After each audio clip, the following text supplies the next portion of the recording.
Hello everyone, welcome back to my daily blog. আজ কিন্তু সকালটা আমার শুরু হয়েছিল পায়রাকে খাবার দিয়েই। আমি কিন্তু ফ্রেশ হয়ে খেয়ে নিয়েছিলাম তালের বড়া। কারা কারা ভালোবাসো তালের বড়া? আর এখানে দেখো মা সকাল সকাল খাচ্ছে ইলিশ মাছ ভাজা দিয়ে ভাত।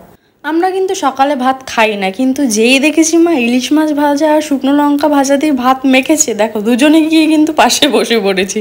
খাওয়া দাওয়া শেষ করে আমরা একটু অনলাইন শপিং করছিলাম। এখানে সব কাজবাজ সেরে স্নান সেরে এখানে আমরা সবাই মিলে করছি লাঞ্চ কমপ্লিট করে আমি চলে গেছিলাম ছাদে, জামা কাপড় শুকোয়া ছিল সেগুলোকেই আনতে।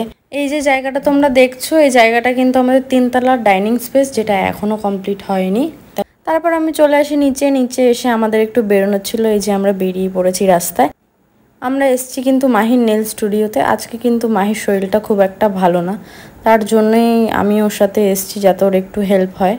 তোমরা যারা বিধাননগর কেষ্টপুর এলাকায় থাকো তারা কিন্তু এই জায়গাটা চিনবে। স্টুডিওটা কিন্তু জগৎপুর পুলিশ ফাঁড়ির একদম পাশে। তো তোমরা যারা ভিজিট করতে চাইছো অবশ্যই কিন্তু চলে এসো। এখন কিন্তু রাখি পূর্ণিমার অনেক অফার চলছে।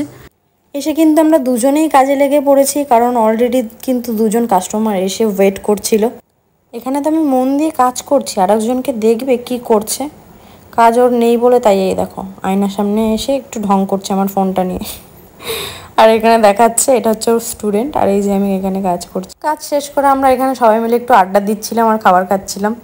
এই কদিন যা বৃষ্টি হচ্ছিল তাতে কিন্তু আমরা কোথাও বেরোতে পারিনি, তাই আমরা এখানে চলে এসেছিলাম একটু নিউ টাউনে চা খেতে। বিয়ের আগে কিন্তু অনেক এরকম চা খেতে যাওয়া হতো, কিন্তু বিয়ের পরে সেরকম একটা যাওয়া হয় না বলে এখন খুব মিস করি আগেকার দিনগুলোকে। তারপর বাড়ি এসে আমাদের ডিনার কিন্তু কমপ্লিট। আর একে দেখো বেরোচ্ছে এখন কাজে। কটা বাজে জানো এখন? দাঁড়াও তোমরাই দেখে নাও টাইমটা। বাজে কিন্তু 12টা 1। আমার জন্য কিন্তু নতুন কিছু না, আমি এরকম অনেক দেখেছি। ও রাত 3টে 4টের সময় বেরিয়ে যায়। ও কিন্তু ডগ ট্রেনার, তাই কিন্তু ওর কোনো টাইমের ঠিক নেই, যখন তখন ওকে বেরিয়ে যেতে হয়।